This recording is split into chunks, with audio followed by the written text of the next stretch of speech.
usulan tambahan anggaran Kominfo tahun 2023 ini, Pak Menteri ada masukin program peningkatan keamanan cyber. Ya, saya pikir di dalam pagu anggaran memang belum tersedia angkanya, tapi saya pikir terkait dengan beberapa hal yang tadi sudah disampaikan, baik itu kasus kebocoran data, kemudian peretasan, ya, pencurian data, ya saya pikir ini menjadi salah satu prioritas juga yang perlu menjadi perhatian dari Kominfo, ya, karena saya lihat bahwa kemarin kami rapat dengan BSSN sendiri, ya, BSSN sendiri belum punya kemampuan untuk menekan, ya, lajunya tingkat kejahatan cyber yang dari waktu ke waktu bukan mengalami penurunan tapi terus mengalami peningkatan. Misalnya saya contohkan yang akhir-akhir ini kurang lebih sekitar 105 juta data KPU, ya, yang dijual.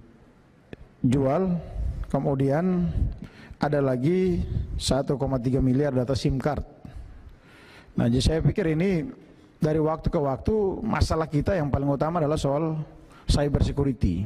Nah, jadi saya pikir mungkin Pak Menteri bisa mendorong agar peningkatan keamanan cyber di tahun 2023 ini, apalagi dengan adanya Undang-Undang Perlindungan Data Pribadi, program ini harus bisa seiringan dengan implementasi Undang-Undang Perlindungan Data Pribadi pasca penetapan nanti, sehingga nanti misalnya BSSN maupun Kominfo bisa saling bersinergi untuk melaksanakan yang namanya cyber security ini, sehingga jangan sampai menjadi satu keresahan juga, baik itu di lembaga-lembaga kementerian tapi juga di swasta yang dari waktu ke waktu terus masih terjadi, bahkan sampai ke perbankan pun juga masih terus mengalami pencurian data atau kebocoran data.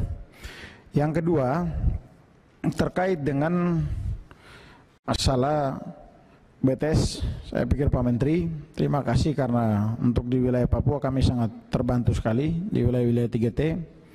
Kami terus melakukan monitoring, ya, perkembangannya cukup signifikan ya, karena banyak daerah-daerah 3T yang tidak bisa di-cover oleh jaringan operator seluler seperti Telkomsel atau Telkom, kemudian juga ada Indosat, Excel, ya, itu bisa di-cover oleh Bakti dan masyarakat sudah bisa menerima manfaat yang luar biasa, ya. Bahkan sekarang permintaan juga makin tinggi, Pak. Tapi memang kami terus menyarankan agar daerah-daerah yang memang aman, yang terus kita lakukan pembangunan, daerah-daerah yang memang belum terlalu kondusif, kita hentikan dulu untuk sementara waktu.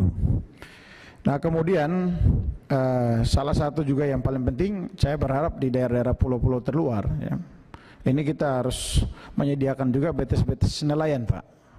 BTS-BTS nelayan ini akan sangat membantu, itu akan sangat membantu, entah itu melalui Pak Menteri mendorong ke operator seluler atau Pak Menteri sendiri bisa menyediakan itu, saya pikir akan sangat baik untuk membantu nelayan-nelayan kita. Karena mayoritas masyarakat kita ini terdiri dari petani dan nelayan.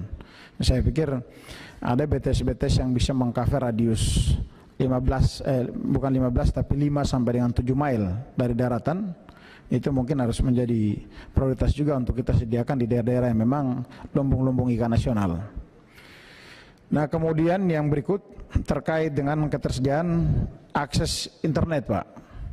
Ini akses internet ini memang dari waktu ke waktu kita terus mendorong, ya, saya sendiri juga tidak mengerti, Pak. Akses internet gratis ini kita terus ngomong, tapi saya keliling-keliling, internet gratis ini malah belum nampak.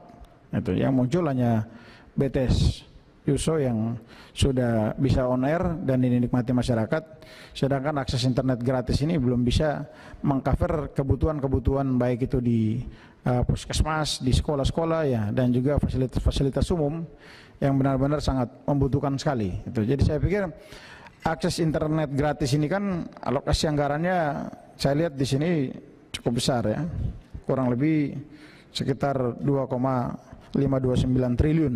Itu. Nah, saya berharap realisasinya juga harus signifikan dan bisa seimbang dengan alokasi anggaran yang kita alokasikan untuk tahun 2023. Jangan sampai ini hanya menjadi isu program aja yang kita bahas, tapi manfaat yang dirasakan masyarakat justru jauh dari harapan. Itu karena saya monitoring di seluruh Papua itu internet gratis ini banyak sekali 1 tahun on air, setelah itu dimanfaatkan masyarakat, begitu tahun berikut tidak di maintenance, terjadi blank spot lagi kembali di sekolah-sekolah maupun di puskesmas yang memanfaatkan akses internet itu. Jadi saya pikir mungkin vendor-vendor yang dipercayakan ini juga perlu harus dari waktu ke waktu mungkin dievaluasi sehingga kinerja mereka untuk bisa maintenance fasilitas yang menjadi aset-aset negara ini bisa bermanfaat untuk masyarakat.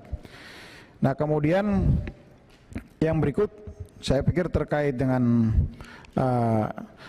RUU penyiaran yang sementara ini juga masuk dalam prioritas dari komisi ya, apalagi terkait dengan analog switch off yang Pak Menteri dari waktu ke waktu terus menyampaikan kepada kami di komisi ya. Saya pikir juga harus mendapatkan dukungan dan dorongan dari Pak Menteri sehingga ini juga harus menjadi prioritas. Tidak saja hanya PDB ya, tapi juga RUU penyiaran ini harus didorong karena per 1 Desember 2022 kan kita sudah masuk dalam digitalisasi penyiaran.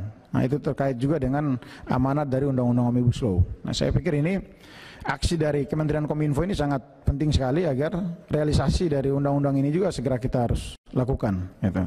Jadi ini beberapa catatan yang dapat saya sampaikan. Ya, sekiranya bisa menjadi perhatian dari Pak Menteri. Ya, sekiranya ke depan nanti akan bisa berjalan seirama dengan amanat dan kebijakan serta implementasi undang-undang yang sudah diamanatkan. Terima kasih pimpinan. Terima kasih Pak Yan, Pak Al-Muzammil Yusuf. Persiapan Pak Helmi Faisal.